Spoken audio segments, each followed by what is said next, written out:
Welcome to another episode of Movie Battleground, the movie debate show. Who am I? I'm a new host here. You may know me as a competitor, but I've never hosted before, and I'm really excited to be here on a super special, awesome episode. I'm Jeremy the Atom Adams, and today we're going to say this. It's time to play the music. It's time to light the lights. It's time to meet the competitors on Movie Battleground tonight. That's right, it's a Muppet-themed episode. It's all about the Muppets tonight. If you love the Muppets, love their movies, that's what we're going to be talking about. And our two competitors are two people that we know love the Muppets and are really excited to be here. So let's go ahead and introduce them. We're going to start off with the great Professor Gonzo himself, Zack Ford. Zack, when you heard there was going to be a Muppets match, I know you had to be here. So how are you feeling to be here arguing about your favorite topic tonight? Yeah, I'm super excited. This has been a long time coming. Mine and Linus's online friendship has always been based around the Muppets. So this is the combination. And I assume we're not friends after this because we're out of Muppet stuff to talk about. That's true. Oh, yeah. You're gonna have gone through all of it. And he mentioned him, but also we have, somebody who I've always known loves the Muppets. He's dressed in Muppet outfits, usually had Muppet props, and I'm so excited to hear what he's going to say today. Linus Babcock, how are you feeling to be here, buddy? I'm feeling good, Zach. And you messed it up. This is the first match of 5 in a series of Muppet matches. Oh, yeah. We're going to announce that. We're going to announce that now. There's going to be a Muppet series. Yeah. But I'm very excited to be here. Every last match I've played in this game has all been triple threats. The last 3 matches have been triple threats. So I'm excited to sit down one-on-one with a player and argue about pretty much my favorite topic I can argue about, which is the marionette puppet creatures of my childhood. All right. Well, that's awesome. So we're going to get into it. The way that Battleground works, as always, is you're going to have 4 main arguments and then a speed round. Just so the competitors know, I'm going to be judging based on a few things: the quality of your arguments, the creativity and passion you put into it, your counter arguments against the other competitor, your defenses against those counter arguments, and the facts and research that you've brought. So without any further ado, let's get to argument number 1 here today, and it's going to be. Really excited about this one because, as some of you may know, I'm a bit of a music fan. I like to sing during matches a lot. So I had to start this off with, what is the best song in a Muppets film? So I'm going to go ahead and start with who I believe is the higher-ranked competitor, Linus. We're going to give you some time to give your opening argument. Then we'll get Zach's opening argument before we go into the main argument round. So, Linus, the floor is yours. What is the best Muppet song? Well, we're doing movies right here. So when you usually think of the first Muppet song, most people would probably think of the theme song, the, classic Muppet song. But there's a song that is probably right there, number 2, or maybe even to some people, the number 1 most recognizable Muppet song. And that is The Rainbow Connection, which is a song that honestly transcends the Muppets and is a song that's been famous in pop culture for a long time. And it just has a great overall message, a great overall song, and you can honestly listen to it and you wouldn't know that the Muppets are singing it, but knowing that the Muppets Kermit sings this song just makes it better. And this song has spanned through many films, many generations, and it still sounds great in every time I hear it. All right, awesome. The Rainbow Connection. Kind of had a feeling that would come up. Now let's jump over to Zach. What is your pick? So when I'm coming up with answers for any of these questions, I really try to think what captures best the Muppet spirit. And one of the most important parts of the Muppet spirit is just pure joy. That's what I've always connected to them as a kid and as an adult, is just joy that can spread throughout your generations. And I think the song that best exemplifies that was in the movie that best exemplifies it was Muppets 2011, and it opens right off with that pure joy spirit with Life's a Happy Song. People are dancing, you get to introduce to all the new characters, and then it comes back, you get all the old characters, and it's very inclusive for everyone in the Muppet world, just kind of expressing their happiness and love of being with each other and love of life. That I think is why I like to get out of the Muppets movies, and I don't think any of the Muppet songs have been able to just be just this pleasurable celebration of life that Life's a Happy Song is. And to me, that is what the Muppets have always been about. All right, awesome. Another great pick. So we have Rainbow Connection and Life's a Happy Song. Maybe a little surprising that nobody picked the Man or Muppet, which actually won the Oscar. But heck, I think the Oscars don't mean squat, so I'm happy. So without any further ado, let's get into the main open argument round. You're each going to have 5 minutes to just kind of battle back and forth, give your arguments, your defenses, and everything. And I'm going to start now. Floor is open whenever whoever wants to start. So when I put on Muppet music, like I'm sure me and Linus both do fairly often, it tends to always be from the newer Muppet movies, either from the Muppets or Muppets Most Wanted. And I think a lot of that is because the stuff from the 70s has gotten a little dated.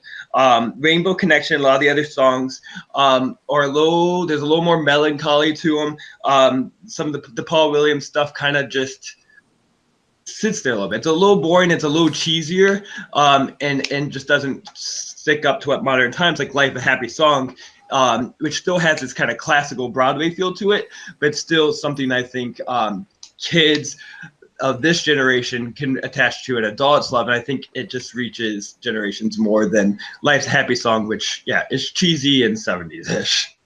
Well, it's already been proven that the Rainbow Connection has reached many generations, as it was featured in the 2011 film with another ensemble performance.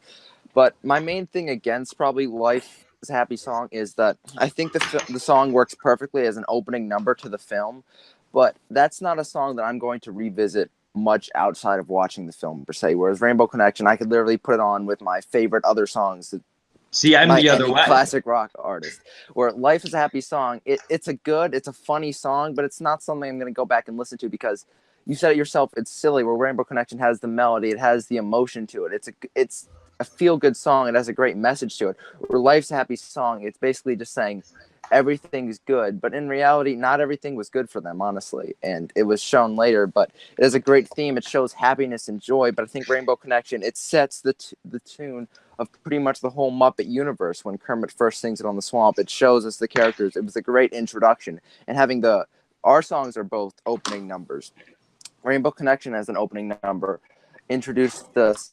We already knew the characters, but it introduced us to the world we were going to see and how the movie was completely going to be about dreams, the original Muppet film.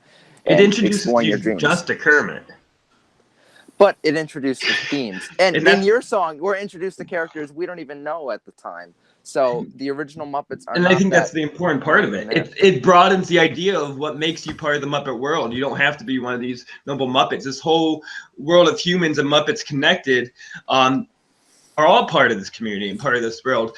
And I think you're kind of missing the point of what the song's about. I think they're not pretending like nothing is wrong. I think it is like, no matter what happens, we're alive. We're happy to be alive. We're together. And it's that just remembering to maintain your realization of the joy of life, no matter what happens. And I think that's what it is. Rainbow Connection is a little more of a metaphor that is just not as abrupt. How it works as a metaphor.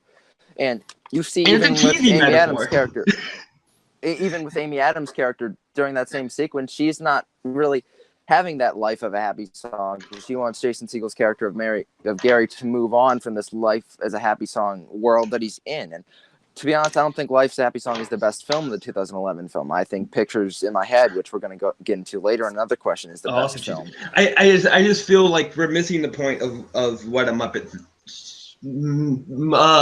mood is, which is the single shot of Kermit by himself, kind of fairly sad, it is not done realizing perfectly, it. That also is the point where it worked in the film though.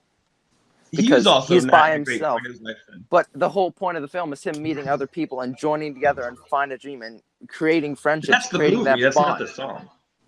But the song sort of ends up representing the film in that way. And that song has went on generations. It's a very popular song where, like we said, I think it's a decent Life's Happy Song was not even the song that was nominated from the 2011 film. And if someone's going to go randomly say, let's play some Muppet music besides yourself or I, not many people are going to put on Life's a Happy Song. And even if you play that to a random person, you hear Jason Segel, you hear Walter, who are not that recognizable of Muppet characters, so they wouldn't initially go to.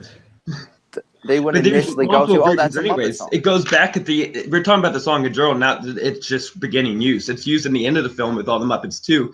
It comes back around because it is the reason they use it twice, like Rainbow Connection also, is because it's capturing the theme they want. I just think the theme that Life's a Happy Song is representing is more Muppety, and more what I want to get out of Muppets than Rainbow Connection is. Which is more of a 70s hippie-ish theme. And you say it's used in the 2011 movie, but not effectively at all. It's kind of just melded in as part of the show. It's more like a homage. All right, guys, we're out of time there. So that's going to wrap it up for the main arguments. Really great sense of the passion, the knowledge already, but we got to go to your closing arguments here. So we're going to go ahead and, since he went second, we're going to start with Zach. What is your closing argument here for this topic? So Rainbow Connection is a melancholy song that has, messages of hope, but it's not really distinctly a hopeful song. When I think Life's a Happy Song is just pure Muppet joy, and it reminds me, I think it reminds the characters in the movie that no matter what's going on within our lives, okay, no matter the struggles we have, we need to appreciate being alive. Life's a happy song and enjoy it. And you can move on and just start dancing and singing and having a great time. And I do think that it's a very listenable song where Rainbow Connection, I think plays more as a kid's song these days. It's more of a camp, kumbaya, sing along around that, but not something I'm going to put around my house. And once again, just feel wonderful as I put it on. All right, and Linus, your closing.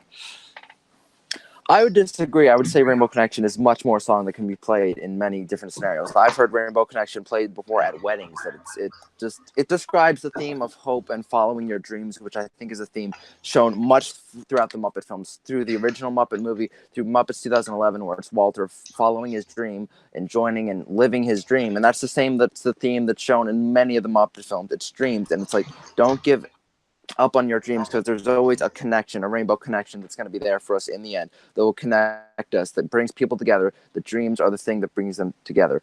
Life's a Happy Song is an enjoyable song, but it feels somewhat more like a Jason Segel song than it does a Muppet song at some point.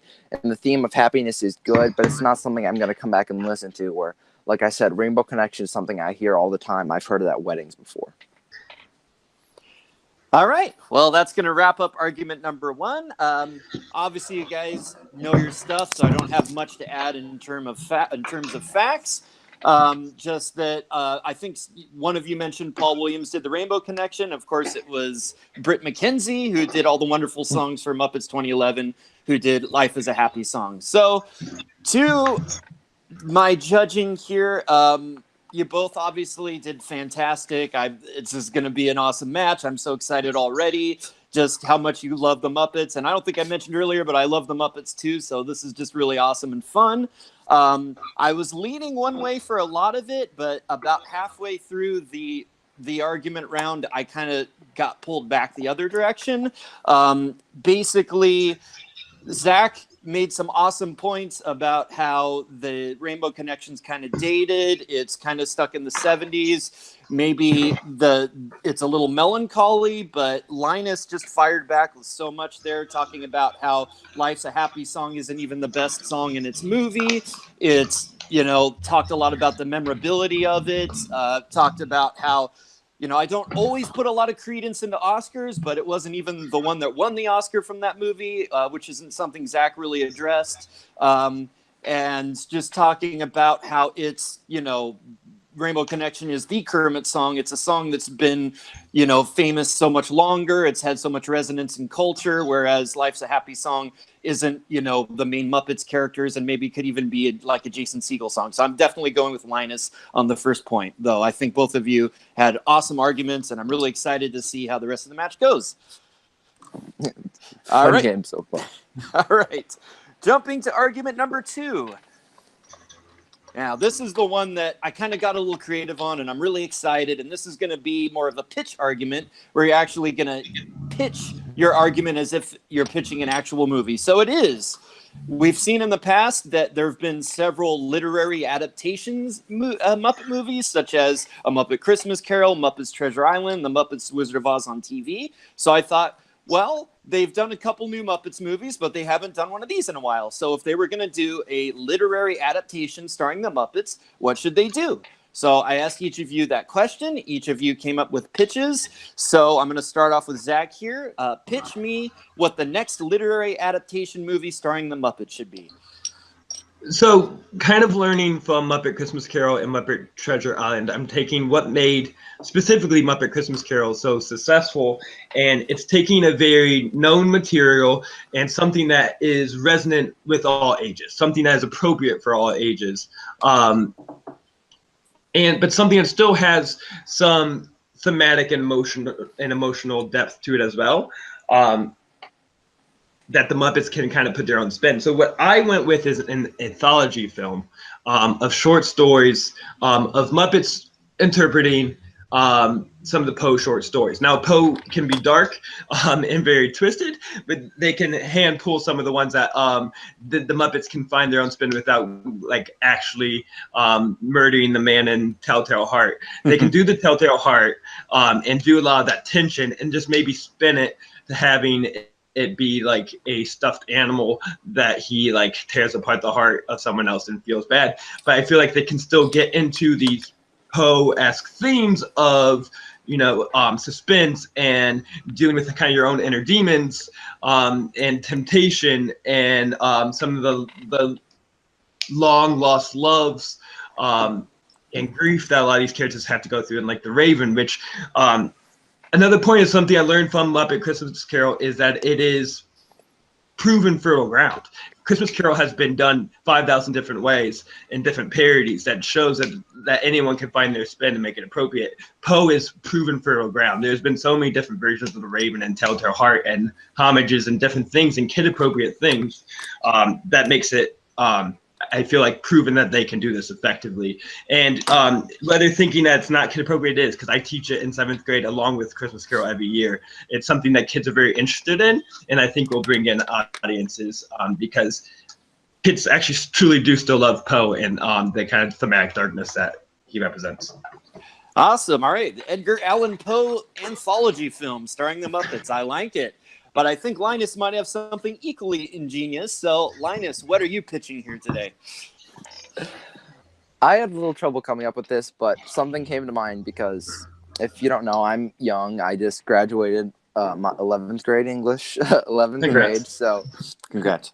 a book we read in 11th grade is probably one of the most famous American novels of all time, which is The Great Gatsby. So, my idea was we put the Muppets in The Great Gatsby, which is a very classic book, and the film adaptations have been okay. The Leonardo DiCaprio one is probably the best, but even that one, it's nothing amazing. So there's no better thing to make a film better than adding the Muppets. I think the Muppets would work perfectly in this 50s environment. We would have Gonzo as Gatsby. We would have Kermit as Nick Carraway.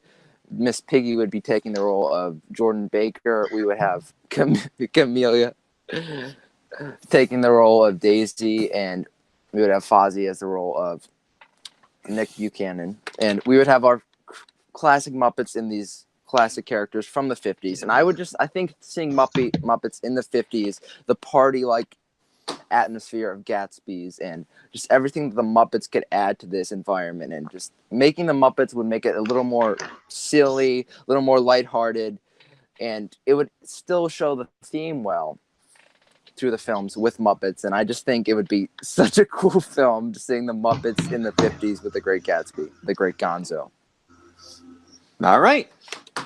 I just have to make a quick question. Great Gatsby was in the 20s, so are you resetting it to the 50s? I meant 20s. I don't know. Yeah, I said okay, 50s. great. Just wanted to catch that now because we don't have to catch it later. Okay, Yeah, so we'll be in the 20s. So it's Miss Piggy Flapper and stuff. Why did I say 50s? I have no idea. That's okay. Not a problem. All right, so we're going to get into the main argument round here. Just one other thing before we get started. One other thing I'd like to hear from you guys is if you're going to maybe more, Linus got to it a little bit, maybe more of what roles are the different Muppets going to be playing and what human actors are you also going to have in your story. So if we can get some of that as we go through the main argument as well. And I'm starting the timer now. When you guys are ready, the 5-minute main argument. So as much fun as it seems to put Muppets in the Great Gatsby at the party scenes, you got to realize it's not a fun book. It's very emotionally complex. Where one, I think it'll be hard to find jokes. Two, it'll be hard to, I think, make it appealing to kids because the thematic depth of it is just more evolved than what a 10-year-old or a 12-year-old is going to be able to take in, especially since a lot of the big conflict revolves around infidelity. And I don't know how you get the story to move forward with taking that out or making that, relevant and appropriate for kids. When I think the dark stuff is easier to go by, and I think in a way it's a bad thing about our society, but it is more appropriate to talk about death than is sex usually, no matter what you may think about that with kids. And I think they can pull that out with the Poe short stories. I would say, to counter that, you can see that Disney is ready, sort of, and is like, they're okay with taking more of a darker or more adult turn with the Muppets. We saw with the new Muppets 2015 TV show, where that was PG. They wanted to make it sort of like The Office, that had adult themes. That was because they didn't let it really grow. It was one season. I feel like if it went for more seasons, you could have it grow more often. But your thing has people getting chopped up, murder, but with puppets, all of this is a lot more okay, I feel like, per se. And the infidelity in Great Gatsby, that is stuff you can sort of gloss over and just make it more about love. You can't gloss it over. It's a big complex story. And you said that you they're could really gloss that part of risks, but then it becomes... I'm not worried about Disney wanting to take risks. At a point, it becomes not Muppety. Okay, if it's taking these greater adult risks and it's not going to reach the multiple generations that is so important for the Muppets to do, I think with the Edgar Allan Poe stories, okay, those stories have already reached multiple generations. I know it gets rid of some of the happiness, but they can find their spin within these dark stories. And the Raven tells their heart what comes up top of the head, because those are the most famous ones, and I think the ones that most people have read. And so having the Raven and putting in Gonzo as the man, and you can even have oh my gosh, help me out. What's the chicken's name? I can never remember the chicken's name. Camilla, thank you. I was going to say Petunia. Have like Camilla can be the Raven, which then makes the metaphor of like the Raven representing the long lost love kind of more upfront. But Gonzo would have the perfect kind of wackiness, but also emotional way we can kind of relate to him. That would make that fully functional and Muppety and fun rather than just a dark sad thing. It will be able to combine the both. But the thing about that is, that seems like some of the stuff they do in the original show. Like, your thing is all kind of skits moved into the movie. Yeah, I want that back. Like, yeah, but that's why don't we just have that as a show? Like, that's stuff that you would see in like the skit show rather than a full-length movie. If they're going to make a full-length movie, I think they should adapt a full-length thing to the movie instead of just wasting it on sort of TV skits, which I do think these would be okay, but we've seen skits like this, parodies the Muppets have done before, where having a whole film where The Great Gatsby is one of the most famous books of all time. Everyone knows it, and they like all the adaptations. Everyone over the age of 16 knows it, yes. Yeah, but even I knew about it at 10 years old. I hadn't read it, but if there's a Muppet version, I would go watch that, of course. And I feel like the market appeal is a lot more there than it was for Edgar Allan Poe, which people read in 7th grade. Yeah, but like, I read it in 7th grade. I don't really think about it much afterwards. And like, we've seen parodies of that done before with like SpongeBob. They did the exact same thing. I think that's what was proven that can do it, because there's been 5 million parodies of Christmas Carol. You're gonna say Muppet Christmas Carol isn't good because it's been done before? They've done the best. They would have found their spin. There's no parodies of The Great Gatsby because you can't do it. It's a serious story. Okay, guys, we're starting to run out of time. We're down to under a minute now. Before we finish, I want to know how human actors factor into your story. So each of you, if you can tell me like any human actors that are going to be in there and how that's going to play into your story, because that's a big part of these. Yeah, so all right, you go. I would have the character of Nick Buchanan be a human, and he would be the one that would be with Camilla, and Gonzo would be sort of after him because there's like a guy taking his chicken. So I think we would have the Muppets as the main character, but we'd have like the Struff sort of bad guy of the film who Nick Buchanan is, have that as a human character, and that's sort of the antagonist, where that's what human characters mostly are, but we still keep Muppets as the main focus and just have him as more to the Do you have antagonist. an actor for it? I do not, but you just kind of put in any sort of actor in that kind of role. Okay. All It right. kind of would work. And we're hitting the time limit, but I'll give you a quick second there, Zach.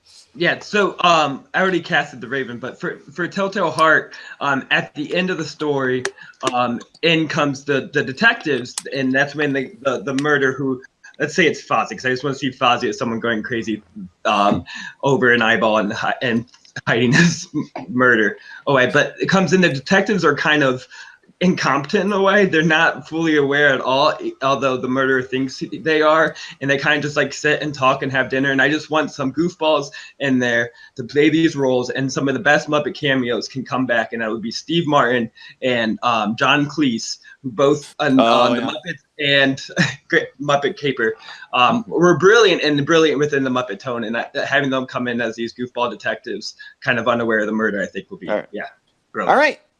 All right, wraps up the main argument. Let's go to the final argument, and we'll start with Linus this time.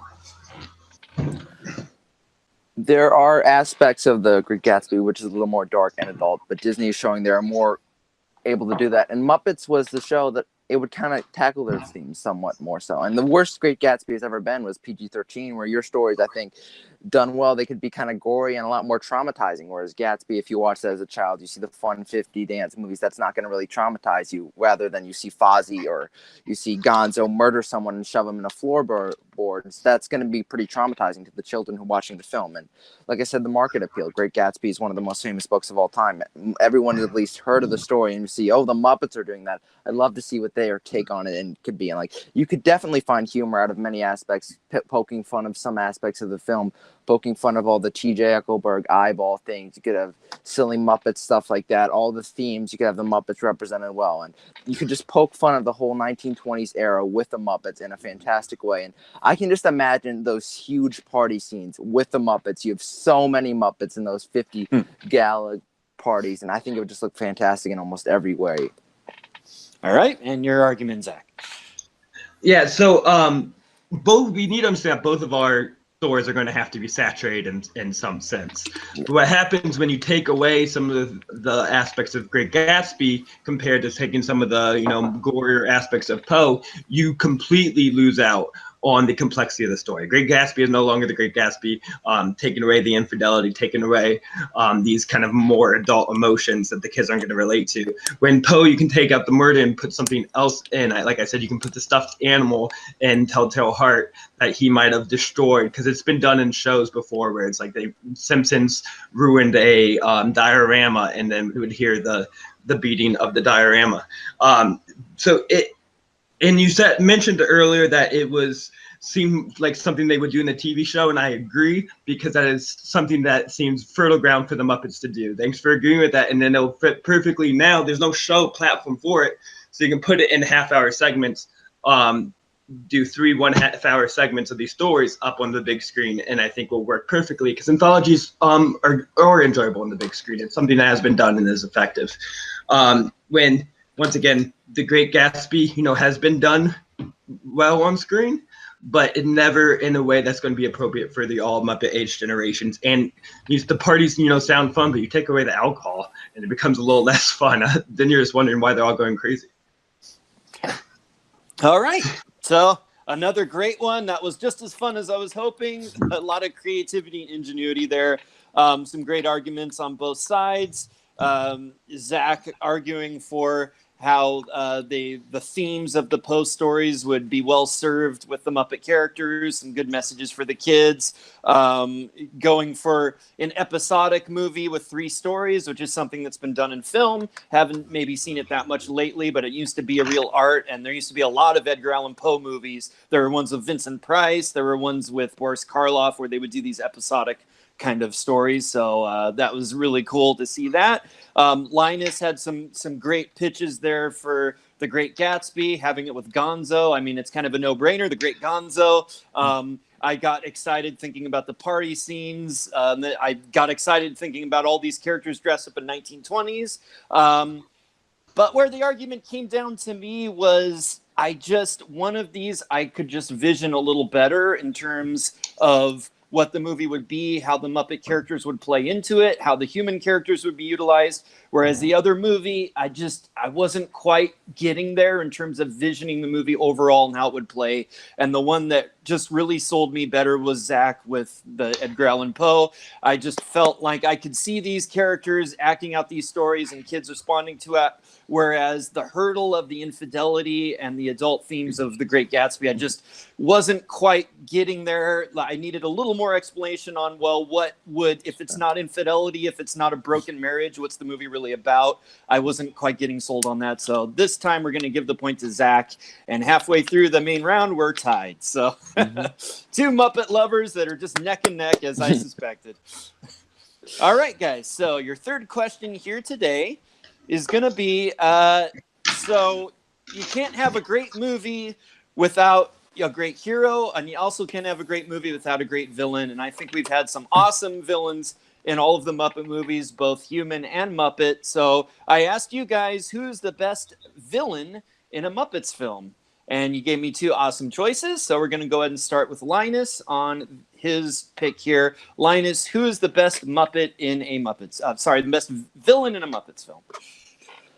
It's another argument of the OG Muppet movie versus the 2011 Muppet movie, but I think this one is warranted because I put the OG villain, which was Doc Hopper, the man that wanted to take Kermit to do his frog-leg commercials and promote basically the death of frogs, which I think another aspect he represents kind of standing in the way of Kermit's dream of wanting to be a dancer or performer, and there's just many aspects of he was sort of the person standing in his way, sort of. He was chasing after him, trying to get his dream not to happen, and I sort of feel that was kind of taken away in the second film, in the 2011 film with Texas Richmond. It's just sort of a different version of Doc Hopper, done in the same cheesy fashion of the 70s, which Doc Hopper is a very cheesy villain. He dresses up in a frog costume and makes commercials, so obviously, but I feel like that cheese works better in the 70s, and I feel like Doc Hopper is just the classic villain. He doesn't have that much to do in the story, but he serves the film well for what he has to do.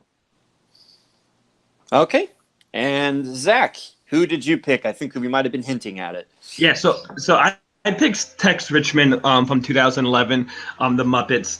Tex Richmond performed by Chris Cooper, who gives probably one of the best human performances. If we had that argument, that easily could be up there.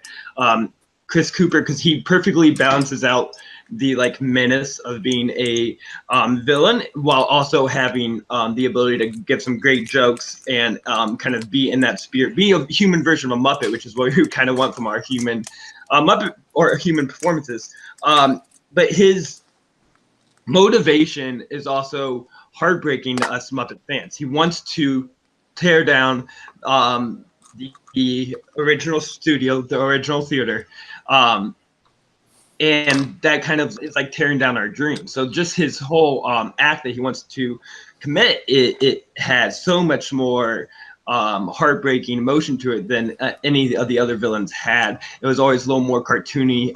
Charles Dance's a little more Wile E. Coyote esque than having some deep conflict that we're dealing with, but also being able to deliver great jokes like his inability to laugh and his also he pulls off a rap, which on paper I had no desire to watch this. It seemed like the most just trying to appeal to kids and nothing else kind of thing, and it pulls off splendidly. And as we said, Charles Daniel had nothing like that to give. He was in it for maybe 10 minutes screen time throughout the movie, when Tex Richmond is a very important part of how that story moves forward.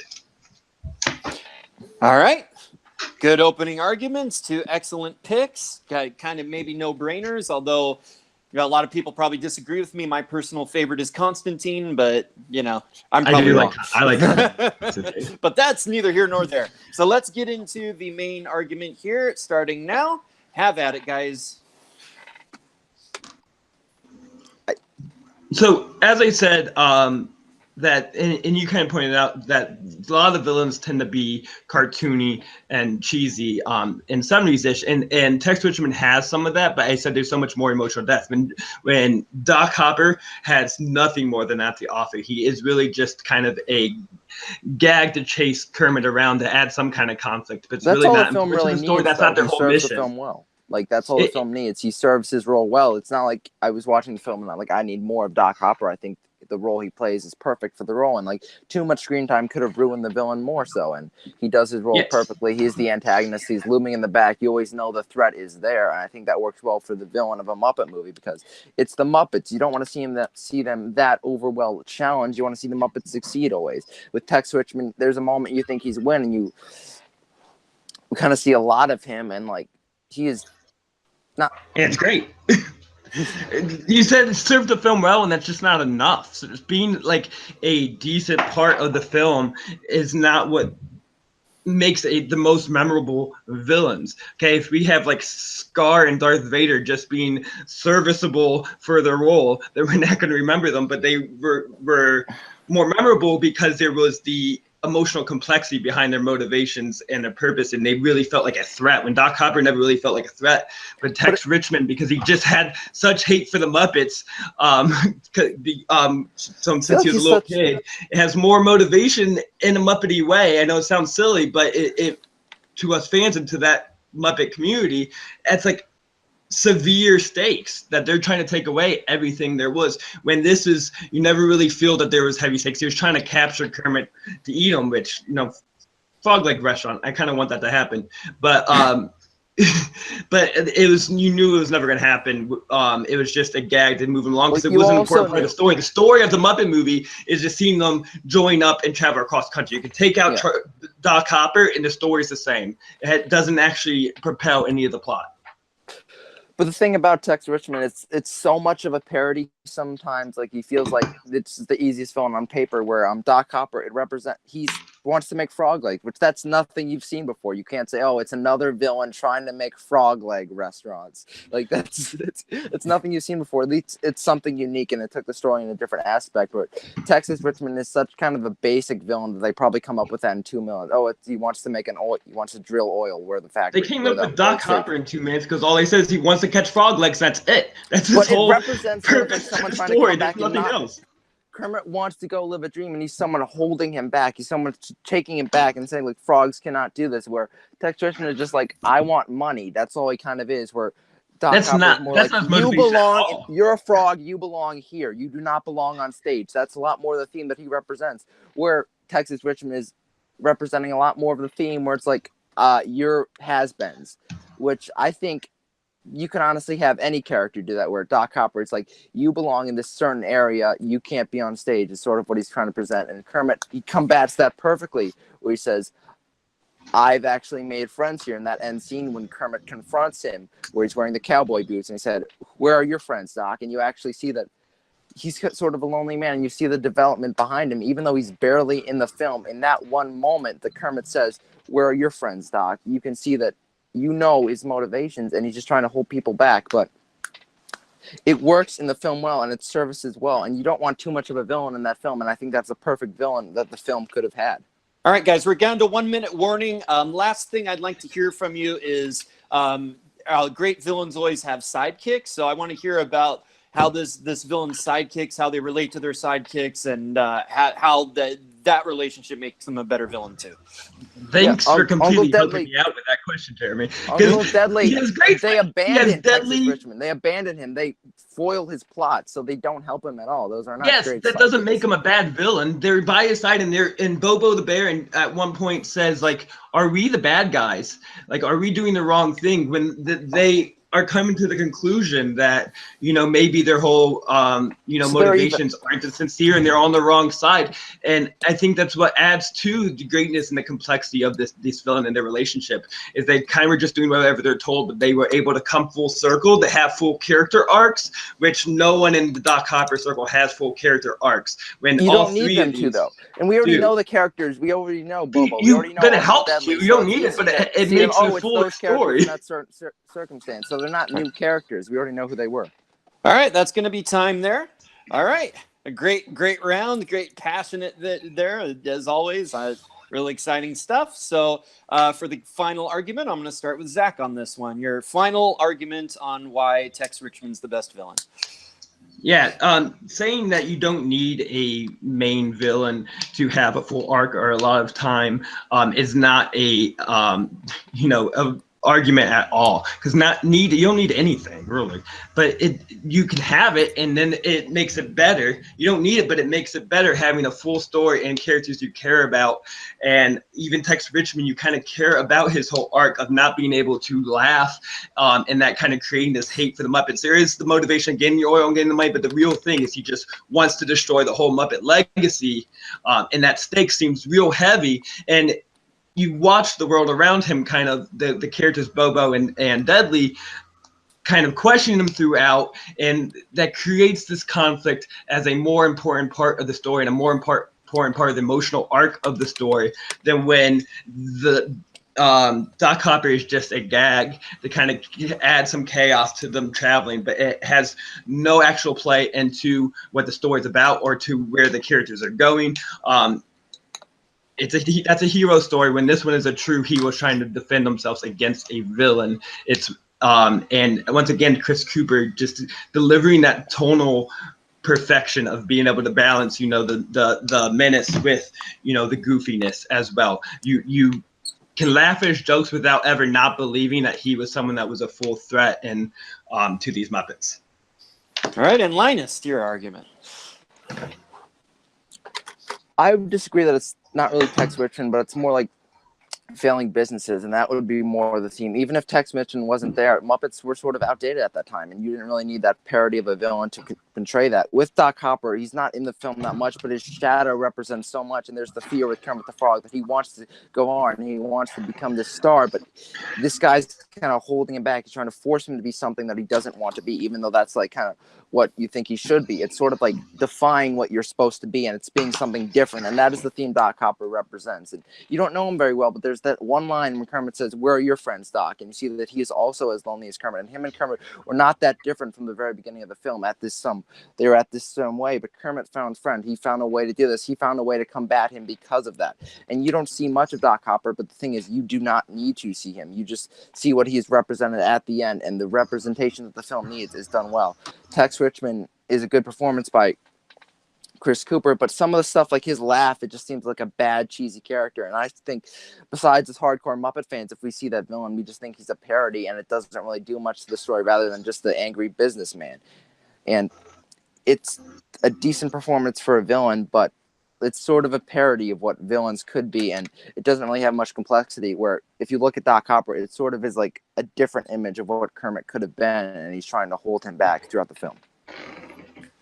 All right, guys, another great argument. So definitely got a lot of great stuff from both of you. Zach talking about the performance of Chris Cooper, who's a great actor, talking about the emotional complexity, the humor, his thing where he can't laugh, which is kind of a funny tick, and also got a lot from Linus talking about Doc Hopper, how he relates to Kermit and what he represents to Kermit, trying to prevent Kermit's dream. Brought up the moment that they have where Kermit points out that he doesn't have friends, pointing out that, a villain, he doesn't have to overshadow the movie, but if you just have enough of them in the movie, that's a very effective use of a villain. Where this came down to me was I was kind of hoping to hear certain things here from Zach. I heard, about the performance. I heard about the emotional complexity. I think I kind of heard everything that I was looking to hear in terms of Tex Richmond and Chris Cooper. Whereas with Linus, the two main points I was kind of hoping to hear were, he's planning to murder frogs, which is like really a horrible thing, and he's going to kill frogs. I did say that he's trying to make the frog legs and sort of destroy the frog legs. I just kind of wanted more about just how horrifying that is, and how like that offends Kermit, and that really, the stakes maybe are higher than whatever Chris Cooper is doing, because he's actually committing murder, and he wants to have Kermit be the face of that, which to me was always kind of really a dark thing for a kids movie, and I just wasn't hearing enough there. And also, I had mentioned this, was trying to bring up the sidekicks, and I actually think that Austin Pendleton as Max is a fantastic sidekick, and he and Charles Durning have a wonderful rapport together, and the way they play off each other. And that was another thing I was hoping to hear. So, gotta go with Zack on this one, just because I was hearing more from him. But yeah, great argument. And also, I just want to say, both of these actors, Chris Cooper and Charles Durning, are great Oscar-nominated actors. Chris Cooper actually won an Oscar. So if you're not familiar with these guys, check out more of their films. Charles Durning in Tootsie, Chris Cooper in October Sky, and adaptation, a lot of other films. And I think that's an awesome thing with the Muppets is that they have these really high-level actors, playing with the Muppets and taking it all seriously. And, that's something that's awesome in these films. So, all right. So we're going down to our last argument now. And this one, you can't talk about the Muppets without talking about the heart, without talking about the emotion. This is really, it's all fun and games. It's all, silliness. But really, to me, personally, the Muppets is really about that emotion and that heart and that inspirational spirit. So our last question is going to be, what is the most emotionally touching scene in a Muppets film? So we're going to go ahead and start with Zack on this one. What is your pick for the most emotionally touching scene in a film? And you'll start now. Okay, so I am normally like a hard cry. I'm a hard laugh. I'm a hard cry. It takes a lot to get me in the theater to throw a tear. But I did cry once in a Muppet movie. It is one of my favorite stories to tell because I was with some friends and I just saw me tearing up and having a little bit of cluelessness to why. But it was in Muppets Most Wanted. It is the reason why it was confusing because it is a comedy scene for the most part. It is the song "Something So Right" that that Piggy is singing, kind of confused about why is her future marriage to who she thinks is Kermit not going to. Doesn't seem right when it's always seemed like where they should go and where their story should go. And in that song, there's one moment where she says, when they grow, they have pink little froggies and green little piggies, and then they grow gray and old, and they show old Kermit and old Piggy together living kind of the full story that Piggy wanted, and I was bawling. It is like my life flashed before my eyes. But the reason why I think that works so well is because you really feel the history that these characters in this community has together, how much they mean to each other. And even though it's a song kind of about like, what's wrong with this? Why isn't it working out? You can see that it's because it's not the true Kermit. She truly like feels the love for this Kermit and wants this to kind of work out and have, you say the big theme of Muppets is dreams. This is, Piggy's dream is for her to just be happy with Kermit for their life and be together. And that's kind of been their story arc through all the movies. And this is when you can see the imagination of seeing them grow gray and old. And the gray and old Muppets, guys, it gets me. Okay, I'm gonna move on. All right, we're all getting emotional already. Let's go to Linus. What scene did you pick? Another scene that kind of got me emotional. I was younger when I saw this film, but it's a scene where Walter, Gary, and Mary are at Kermit's house, and they're trying to get him back together, and Kermit's like, "It's not gonna happen. I'm sorry." And then like he goes to the piano and he starts putting in the notes of the Muppet Show theme, and it's an untuned piano, and you start to hear that the Muppet, the piano can't even play the Muppet song anymore, and it leads into the song "Pictures of My Head," where it's basically Kermit reliving all these memories, and it's just there's fun in the song, but it's mostly this emotional song of it's like, I had a great past, a great life, but it doesn't seem like it would be that relevant anymore, and you can see the sort of sadness of Kermit's heart, because you see in that song Kermit kind of thinks he and the Muppets are irrelevant, and it's a hard thing to watch as an audience member because I was young seeing that film, that these kind of icons you have been irrelevant for all this time, and Kermit, they addressed that completely, which was a very emotionally touching, and they said like the Muppets aren't really there anymore, they're not a part of the culture anymore until that film, and you realize that you're seeing all these characters back in that one film, all back together, and Kermit's just reliving all these memories, and it just starts swelling at you, and it's the sad moment of this is what your childhood was, and Kermit's revisiting this in such a sad moment. All right, two awesome choices there. It's going to be hard to get through the rest of this without crying, but we're going to do our best. Two picks that really call to the nostalgia. Extension for this one, if I can. Okay, Linus gave us 1 minute extension, so we're going to go for 6 minutes on this one. And let's get into these arguments and talk about the nostalgia and the emotion. And the clock on your 6 minutes starts now.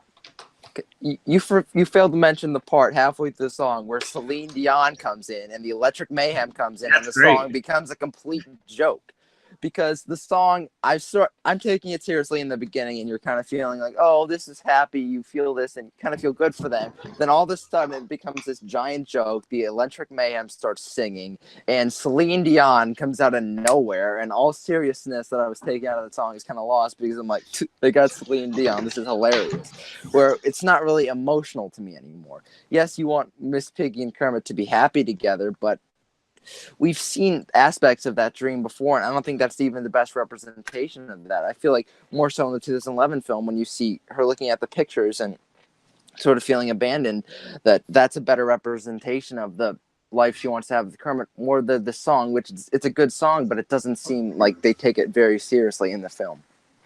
Yeah, so you're a depressing person, Linus. All the moments that you're saying stick out more are just truly like sad moments. You say when she's depressed looking at the picture, or right now when Kermit's realizing all his friends are gone, all his Muppets gone. It's depressing and sad, and it doesn't move me because it's lacking the warmth and the hopefulness. It moves me because it reminds me of my childhood. But yeah, it's depressing. That's not moving. but then it's moving because you know they're going to come back together, and you're saying these memories are coming towards you, and you realize this is going to be back. The rest of the movie is moving. Yes. That the song rest of the begins movie is moving, not the one moment of the sad song. But this song balances out that whole emotional. This song balances out the whole emotion arc to make it get that warmth and that hopefulness and not just be sad. It has to be goofy at some points because that's how it balances it out. But it goes a little too goofy. That's the thing. Pictures of my head. That's what makes you feel like it's all going to be okay and they're going to make it work out. When this, you're like, everything's gone. The Muppets are never going to be friends again. And you find out later, but not in that scene. This scene does it all. The song is not all depressing, though. There's happy moments of the song where it shows the dreams that these characters have of being together, but it also just has history to it too. All in a little moment, it has history because you. But they feel make it the arc silly with the pink and the green baby. They're trying to make jokes out of that. They're not really trying to get an emotional moment out of it per se. I think it works so well. It is super silly, but those babies get me because that's what would happen if they had babies first of all. But it's just nice to think that they have families and this community is broader than what you have. It makes me happy and hopeful and warm in this kind of sad song because it balances out all these emotions. And Celine Dion, over singing her way into it, kind of adds that too. That takes the seriousness out of the song. Effective. It's a joke because of the over sincerity, and I think that's what makes it moving. When this is honestly a boring scene that I have no care about when it happens in the movie, I just want to move along and go back to the fun, happy parts and all the emotional, depth where the Muppets moves me in Muppets 2011 comes at the end when they, succeed their show, and I say so in the sidekicks come on. It's not heartwarming to know that they're friends, and that's why Frank Oz, one of the reasons why he hated Muppets 2011 is because they abandoned each other, and that's not the Muppet spirit. So where yours this, but it's the representation of real life. So you see that stuff happens. The Muppets were not really relevant. It was representing real life perfectly in that exact film, that's the moment that you realize, hey, I've kind of grown apart from this, but you know that they're so close that they could come back together. That's why the uplifting part of the song where they all start singing together, the Electric Mayhem starts going on, and Kermit starts being happy again. The Electric Mayhem shows up in pictures of you.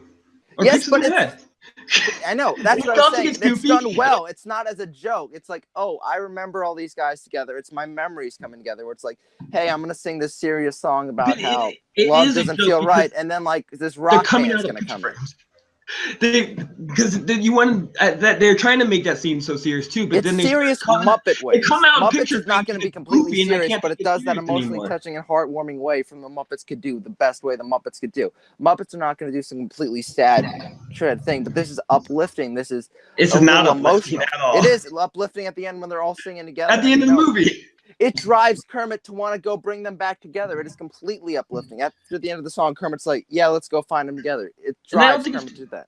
It's not just the song. It's him the singing, characters remembering these coming memories. to meet him. Yeah, they're talking to him. It's basically memories of him thinking, I love these memories. I love this part of my life. I got to go back and I got to find this again. That's the uplifting part. It's very emotional because you see your childhood right there. And like Kermit's basically saying, it's not over. I'm going to go back. I'm going to bring them back together. I'm going to bring the Muppets back together. And that's what's so emotionally moving. With the Miss Piggy song, it's fun song and there's some funny moments. But at the end, you don't really get a great... It doesn't really lead to that much, which you just see that she wants a future. It's like we already knew it's that. like its own little story, and within that one song, it has a full arc to it. That's why the scene's so great. It's like a whole little mini Muppet movie. But it's so silly that it's hard to take it seriously. Like Celine Dion coming in, like you're supposed to take. That's what I love about Pictures in My 30 Head. seconds left, guys. So we're wrapping up this one. That's the definition of the Muppets is silliness and goofiness with an undertone of deep emotional heart, which I think is in that song. But the when heart your is scene not lacks even any really of the there. Muppetness, It's just like stuff we sadness, already knew. And once again, I think the big point is that it's a boring scene. When at least my scene is exciting and fun. Boy, and you see pretty much every enough, Muppet classic moments come out of the frame, and you see it's not. It helps you be It's one of my engaged enough favorite to scenes in the interact with entire it in an film. emotional way. All right, guys, that's time. So, wow, that 6 minutes went fast and a lot of passion there. Whew. Let's go to your closing arguments, and we're going to start with Linus. I feel like a lot of your argument is more something that went on you, like you wanted these things to go together, like the babies kind of made you emotional, where the Pictures in My Head scene that can make any Muppet fan, any child that's sort of an adult now looking back at their past and saying, I remember I had great memories in my past. And then it sort of ends with Kermit saying, I'm going to bring it back together. It is completely uplifting. It has that moment of you kind of feel sad, but then it's uplifting at the end because can we do it all again? Can we be great again? And they can. That is what makes the song so perfect, so uplifting. Where your song is Miss Piggy talking about a future she wants, which is the themes are not as great as in Pictures in My Head, where you want Miss Piggy and Kermit to be happy, but you know that the scene is so silly and the baby, you feel like that's going to happen anyways, but Kermit revisiting every Muppet, every classic scene from the Muppets, them talking to him. You see that his past represents so much of him, and he's going to bring it back, where I feel like that theme is done so much better in that than it is done in Miss Piggy's song. All right, and Zach, you're closing. So, one more small point I want to make is the effects between two scenes. The effects in Picture View kind of ruin the whole emotion arc. It's really silly of them coming out of the frames and doesn't really work. When the effects of the puppets of the green piggies and pink froggies, and then really the old versions of Piggy and Kermit, I think are super effective. And just kind of seeing them old, and that kind of reminded me that like life moves on, but you can still, happy throughout it and have someone to love throughout it. That really kind of warmed me up. But the main point is that Something So Wrong really kind of filled the rest of their story up moving forward. It's like we don't need sequels. We know what their history is going to be like in the forward. When you see them having children and seeing them have getting married, it's kind of like works as a reverse form of the opening up scene where you see all their history together until his wife dies, when this is like seeing everything forward of their relationship together moving forward, and having the over sincerity of Celine Dion, which can sound cheesy, but it's cheesy for a reason because it's effective and it works. And the song has a goofy quality to it, but all the words and the melody are still impactful and powerful. But I think having it be kind of a joke and have her come out of nowhere and make you aware that this is a movie in a way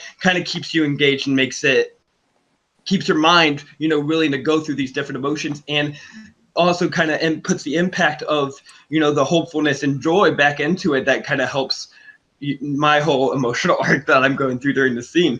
When the boring scene of Pictures in My Head, people might tune out and not get that engrossed in it, and it's really about abandonment, and that's not Muppety to me, and it's not Muppety to Frank Oz that they all turn their backs on each other. So kind of with the whole spirit, when this is a whole spirit and a whole story in one song.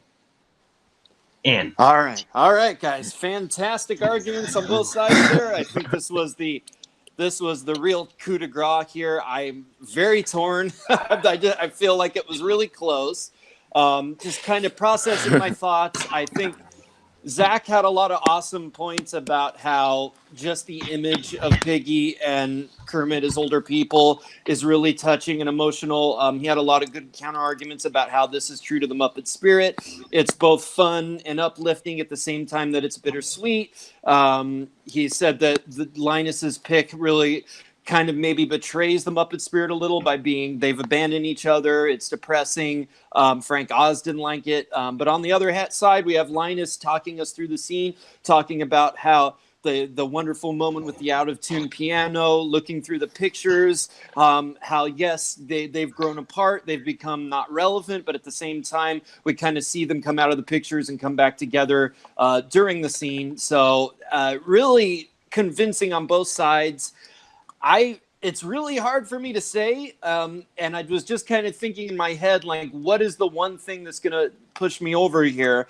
And I'm going to kind of take the semantic approach and say the question was, what's the best scene in a Muppets movie? And I think with Zach, he's really it's more the best moment, which is the moment of Piggy and Kermit as old people, whereas Linus had a great knock about how the scene itself kind of gets silly. Celine Dion comes in. There's all this wacky stuff going on that kind of takes away from the emotion a little bit, whereas with Linus, that is really an emotional scene all the way through. You could argue it's depressing, but really it is an emotional scene. It plays on your emotions all the way through. It builds. So just by the narrowest margin, because we're going by scene and not just a specific moment, I got to give that point to Linus. So now we're going to be tied 2-2 going into the speed rounds. So I knew this was going to be a tight one, and it, of course, has turned out to be tight. So the way the speed round works, I'm going to give you a topic. Each of you is going to yell out your pick or your answer.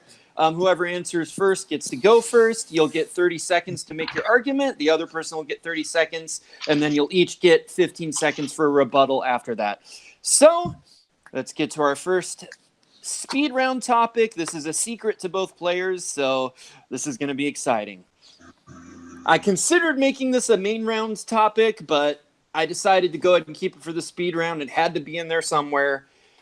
What is the best cameo in a Muppet movie? Steve Martin. Okay. Yeah, Zach's got his pick and Linus. I'm assuming that's Steve Martin in the Muppet movie. Yes. Yeah. I'll go with Jack Black in 2011. Jack Black in Muppets 2011. All right, so we're going to start with Zach. All right, you get 30 seconds to argue Steve Martin in a Muppet movie, and the time will start whenever you're ready. So a lot of early cameos are wasted in the Muppet movies. They come and it's just like, oh, look at the star, but they don't have a joke. Steve Martin has a full scene and just delivers it like crazy. Steve Martin is like the human version of a Muppet, so he fits so perfectly in there, being the kind of disgruntled waiter that an incompetent that's kind of frustrating the Muppets around, and it's hilarious. It's everything we want from Steve Martin, everything we want from the Muppets. When the Jack Black one, I think, ages poorly. He just like shouts for a long amounts of times, and it's annoying. It's like everything we don't like about Jack Black, everything we love about Steve Martin. All right. That 30 seconds goes quick. All right, we're going to jump over to Linus, and whenever you're ready, let us know about Jack Black. Well, I do really like the Steve Martin cameo, and I think it's very funny for the film. I don't think it serves the film that well, but the Jack Black cameo actually has a part to the film. It actually markets the Muppet film. It actually markets the show to the audience, and they have a funny bit where they kidnap him, and it's hilarious. Just the whole thing of Jack Black being kidnapped and being the host of the show where he doesn't want to. It has relevance in the film, where Steve Martin's just for the humor, and it doesn't really do much to the overall story, where Jack Black is a great character in the film while it's also being a cameo. And it's hilarious how he's in an anger management class with Animal. All right. Wow. He finished a couple seconds under. Impressive. All right. So we jump back over to Zach for your 15-second counter argument whenever you're ready.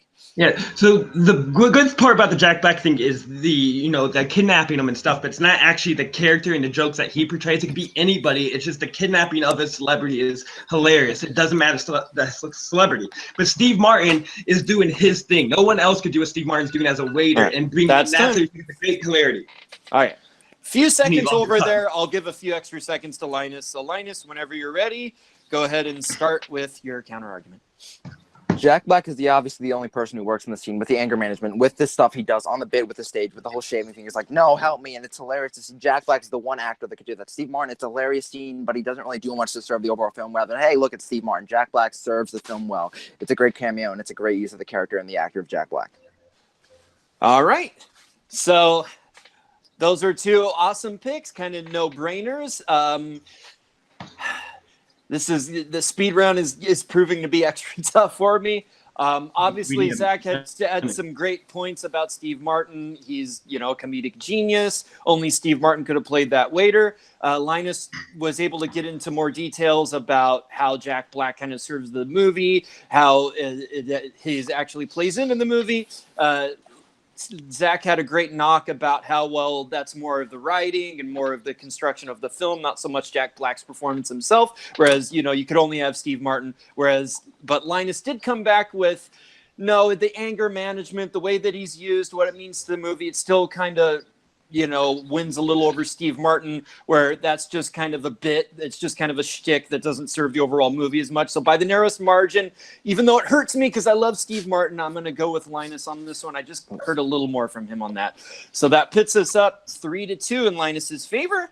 And we go to our next speed round argument, which is going to be, we're getting a little personal again. We got personal earlier with what's the most emotional scene. We're going to get emotional again. If you had to pick any Muppet from any Muppets film, what Muppet would be the best to be best friends with? Who would make the best? Okay. Good. We got the best friend answer from Linus on Kermit. I'll go with Fozzie. All right. So since Linus chimed in first, you will get your 30 seconds whenever you're ready to start. Why would Kermit make the best friend? Out of all the Muppets, Kermit is the most real out of them. He has the most heart out of all of them. You can see that he sort of is a little bit stricter, but he does it in a way where he wants to keep everyone safe and put everyone on the right path. Fozzie is great and hilarious, but sometimes he can be a little obnoxious. So if I wanted a best friend, I don't know how much Fozzie's going to look out for me. If I do something wrong, I know Kermit's going to correct it. I know Kermit's going to be for me 24/7, where Fozzie's going to be like, hey, let's make a joke. Here's a rubber chicken. Kermit's going to be like, don't step on that or whatever. Kermit's a great friend. He's going to be always there for you. Fozzie is really funny and he's fun to be around, but I would never consider him someone to be my best friend. Kermit is someone who's always going to be there for you. All right. Okay. Whenever you're ready, Zach. Kermit has severe anxiety issues that he gets stressful and it would not be that fun to be around. And he's kind of a narc. He's too much of a good guy. Fozzie is a super loyal, fun guy to be around that you can go out and have a great night out and tell great jokes. And he'll always be there for you in the emotional moments and everything without being overbearing like Kermit's going to be. I don't need a leader as a friend. I just want a sidekick. And I want Fozzie and the warmth. I don't want someone who's going to be, stressed. He's more like Kermit's a good boss. He's not a good friend. All right, that's time on that one.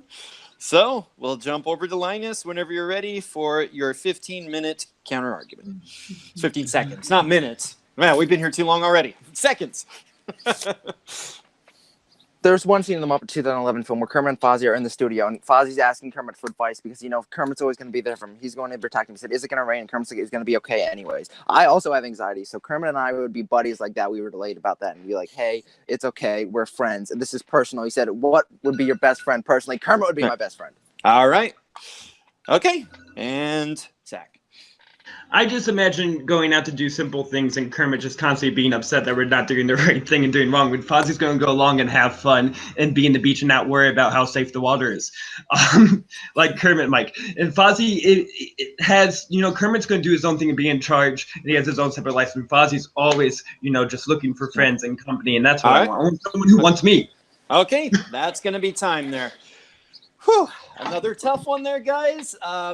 Linus arguing Kermit, he's going to inspire you. He's always going to be there to support you. If you're stuck and, you need help, you can go to Kermit and he'll be there to give you guidance. But on the other hand, Zach arguing Kermit's kind of a stress case. He's going to kind of take charge a lot of time, kind of dictate what things you're going to do. Whereas Fozzie's just that friend you can hang out with and be buddies with and just kind of take it easy. So it's really what do you really want in a friend? It's kind of a toss up, but I just think because I just found it kind of a novel idea, and because it made me laugh, and because I think personally, being somebody who has a lot of anxiety, I don't know that I necessarily personally would want another anxious person with me all the time. So I'm going to go ahead and give Zach that point. Go with the hilarious, funny Fozzie Bear who can be just that guy, that warm guy who's there next to you all the time. So we still got a tie game, guys. It all comes down to this. Kind of had a feeling it might go this way. So it all comes down to the last question. Your last speed round question to determine the game. And your last speed round question, I decided to kind of take a little bit of a different tact here. We've talked a lot about the past. We've talked a lot about going backward, all these movies that we've loved and what they've meant to us and all this stuff. But I'm going to take a minute to look forward.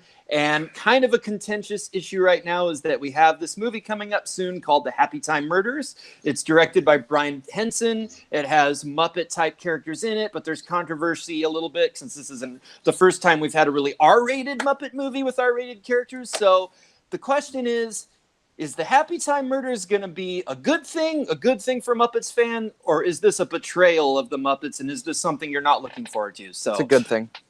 All right, Linus says it's going to be good. So that leaves, since he answered first, that leaves Zach to argue that this is going to be a bad thing for Muppets fans. So since he answered first again, when you're ready, Linus, we'll get your 30 seconds to argue why Happy Time Murders is going to be good whenever you're ready. I think the issue would be more if the actual Muppet characters, like if Kermit or Fozzie was doing the terrible things that Happy Time Murderers are doing. Happy Time Murderers is doing a parody of the Muppet-like characters. They're not actual Muppets. Like Sausage Party, it did a parody of like Toy Story-like characters, but it wasn't actually Toy Story. Well, looking back to Toy Story, that doesn't ruin for me at all. I think the Happy Time Murderers can be a hilarious parody, and just seeing puppets act in this certain way is going to be hilarious no matter what way you do it. If it was Kermit doing these absurd things, I would agree it's not great, but we have some of the person who loves the Muppets doing this, and I think is going to put heart into it. Even if it's going to be inappropriate, it'll still be great. All right. 30 seconds. Okay. Moving over to Zach whenever you're ready. So it's hard to know when you haven't fully seen the movie, but I think the real betrayal, what it seems like, is the lack of wit. A lot of the jokes just seem like they're going for the shock, and that's the purpose, is look at Muppets do bad things. And that's lacking the wit that I think has been ingrained in the Muppet community with their jokes and their reactions to each other. It's not just funny because it's shocking, or just funny because they're puppets. It's not the purpose of the Muppets, and that's where the betrayal is the creativity, I think, is lacking. It was an easy thing, and I think there's so many more adult stories you can tell with the Muppets that aren't just, about murders and, jizz coming out of puppets. All right, that's time. And we jump over to Linus for your 15-second rebuttal. I think the trailer was just trying to go for shock value. The whole film is obviously not going to be like that. It's Brian Henson. He's behind some of the Muppet stuff before. He's going to put heart into it, obviously. Sausage Party, it did very terrible things in it, but it did not ruin cartoons at all. You can still watch Pixar movies. It didn't ruin cartoons at all just because some stuff was absurd in it. It was the same thing in that film. All right. And Zach, here whenever you're ready. Yeah, once again, I don't think the adultness is what ruins it as much as the, lack of creativity that they're moving along, and that's where you get stuck in a hole where do you go with the franchise from here, because there's a creative, drudge. And I just feel like that's an end point and not a moving forward point. You can't really move past that. And it seems so dark that I can't imagine where the heart's going to be. All right, that's going to be time. Whew. All right, so I have quite a decision here to make, because this is going to determine the match here today, and for all time will determine who the bigger Muppets fan is. No, I'm just kidding. That doesn't mean that at all. I just had to say that. All right. So each of you had some great points. Again, yeah, you haven't seen the movie, so you're just going off trailers and buzz. So that's all we can go off of at this point. Linus arguing, made a great argument. Brian Henson himself is involved. He obviously has a long history with the Muppets. He loves the Muppets. He didn't make the mistake of having the actual Muppet characters in there. So, that's, in that sense, it's not a betrayal. It's something that can be fun for Muppet fans because it's kind of this side thing, and it's somebody who we can trust, making the film. On the other hand, we have Zach saying that the trailer wasn't particularly funny. It's just a lot of shock humor. It doesn't have the wit that the actual Muppets themselves has, and it just kind of is like getting to this kind of like brick wall endpoint where not kind of moving the universe forward in any way. It's just kind of like this murder thing, and it doesn't maybe live up to its full potential just based on what we've seen. I think it's tough. I'm stuck on 2 points because I do think, what Zack said about there being a lack of wit and lack of humor, and it's just kind of a one joke thing, wasn't countered as much as I would have liked by Linus. On the other hand, though, Linus saying it's in good hands. It's Brian Henson. There's intelligence behind it, just on the fact that they didn't use the Muppet characters. It's something new that we haven't seen, and I didn't really get anything from Zack on that. So by the slimmest of margins, just because I heard a little more from him, I am going to give the last point to Linus. Really, you're both winners in my heart. Yeah. You both love the Muppets and did awesome. So since he's back, let's go to Linus. Final thoughts on the match today and how it feels to very narrowly have won that one. Yeah, that was so close. It was a great game. This is definitely the most fun I've had in Movie Battleground ever. And just arguing questions that I'm so passionate about that you don't even need to do that much research about because you just love the characters. And just this was such a fun match. And finally, it was gladly able to happen. And Zack could have took this just as easily as I could. Those speed round things, you forget a point just in your head, and it happens so narrowly. So you just got to be on your feet. And this was such a good fight. It came down to one speed round question. So all props to Zack. This was an amazing fight, but glad I represented the Muppets well today. And Zack, I'm sorry I kind of ruled against you at the end there, but you gave an awesome fight today. Had some fantastic arguments. How do you feel about how it went arguing your love of Muppets today? Yeah, it was tons of fun. I'm looking forward to doing Muppet Round 5 next week. I hope there's still plenty enough questions in your book to keep us talk about the Muppets. But yeah, I hope the best for Happy Time Murders, and I hope the best for puppet franchises moving forward. And I'm excited for that. Also, just a side note for anyone who cares at all about the Muppets, follow Frank Oz on Twitter. He's the best. There's a lot of deep insight. He's very active on it. It's great. Wasn't there a recent documentary? What's that? You guys know what that's called? Muppets. Guys Talking Muppets? I think it was at Film Fest. It hasn't been widely released. Okay. Yeah. I haven't seen it yet. Yeah, there's a documentary upcoming where the puppeteers talk about the Muppets, so look for that. That's going to be awesome as well. So I'm Jeremy the Adam Adams. It was really exciting to be here hosting my first day. It was a lot of fun. I'm hoping to be back as a host again. It's always awesome. I love what the guys do here. Let's go ahead and go to Linus. Do you have any plugs before we go here today of things where people can find you? Yeah, just newly announced I'm a part of Take 3 Productions now. I'm going to be editing their reactions. So I'll be on the reactions. Even if they don't want me to, I'll edit myself in because I have that power now. All right. So I'll be excited to be working there. Find me around Movie Battleground. Just everywhere around the space. Usually tons of fun. Anywhere there's Muppets, I'll be there also. Awesome. And Zack, where can we find you on the internet? So there will be, at one point, I'll get off my lazy ass and I'll actually figure out the technical aspects of getting this podcast with Robert Parker. That will happen. A pretty loosely constructed podcast. If you just want to hear us talk movies, it will happen next month. I'm putting a deadline on it because they'll make me do it. Otherwise, you can just come by my house and hang out. I'll make some sandwiches. You can have a LaCroix. It's too early for beer. Sorry. But that's where you can find me. All right, we'll put Zack's address in the comments. No, I'm just kidding. We're not doing that. It's a great idea. All right, and I'm Jeremy Adams. You can actually find me on the Worldwide Movie Games Network, which is where we have the movie trivia with Movie Battleground, but we also have actual movie trivia contests. There's Full Metal Trivia. There's Worldwide Movie Trivia, recently rebanded leagues there. I'm a head question writer and a host in both leagues, so check out all that content, and you can find me on Jeremy Paul Adams on Facebook and YouTube. And I think that brings us to the end of today, guys. Thanks for checking us out, and we hope to see you next time in the Battleground.